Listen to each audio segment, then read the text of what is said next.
My name is Lee Wood, and today I'll be presenting my dissertation on evaluating the energy and operational benefits of building management systems in commercial buildings.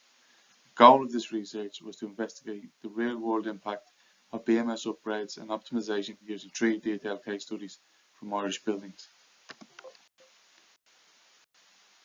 Commercial buildings account for a large share of energy consumption globally. There is increasing pressure to reduce emissions and improve efficiency through national regulations and sustainability goals. Building management systems, or BMS, play a key role in controlling and monitoring HVAC, lighting, alarms, and other building services. Many BMS systems are underused and poorly configured. This study investigates whether BMS optimization delivers measurable energy savings, better comfort, and a strong business case. What is BMS? The BMS is essentially the brain of a building. It brings together different systems under one control platform. Key components usually include sensors, controllers, supervisory software, and user interfaces. The main functions include monitoring of HVAC, lighting, alarms, and other building services, while providing scheduling and fault detection. Integration is crucial. BMS systems work best when HVAC, lighting, metering, and other services are unified under one platform. The methodology of this research focused on 3 case studies: an office building at RCSI, the UCD University campus, and St Mary's Hospital. Each represents a different building type, from modern facilities to older legacy buildings. Public data, SCAI reports, and energy review documents were used to extract before and after results, such as kilowatt hour savings, CO2 reductions, and payback periods. The first case study was RCSI's 26 York Street building.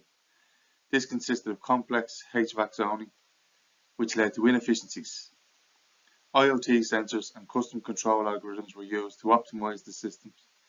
The result was a 73% reduction in gas and 70% drop in HVAC electricity usage.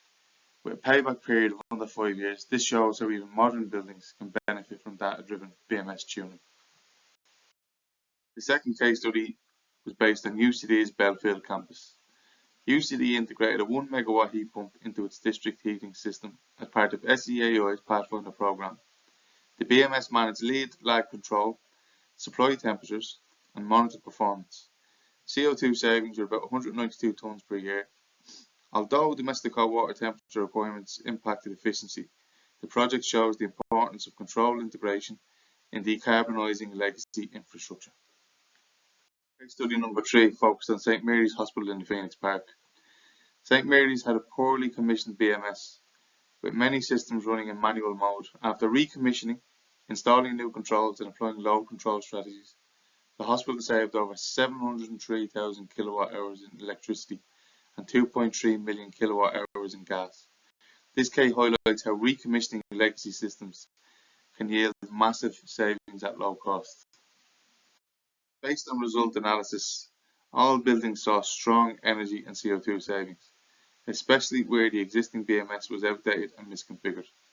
Simple recommissioning offered the best return on investment and shortest payback, especially in older buildings. The comfort and operational benefits were also noted, even if harder to quantify.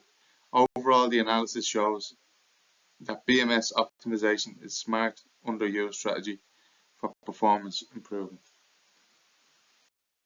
This dissertation study confirms that BMS delivers measurable energy cost and operational benefits. Modern buildings benefit from fine-tuning, while older buildings often have the most gain. Upgrades don't always require new hardware.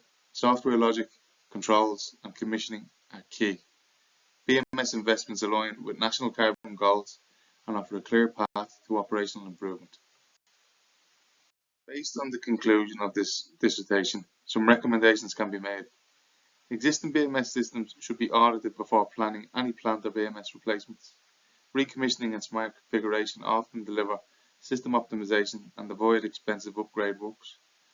Staff should be trained to interpret and act on BMS data, which helps make adjustments to operations and integrate systems properly.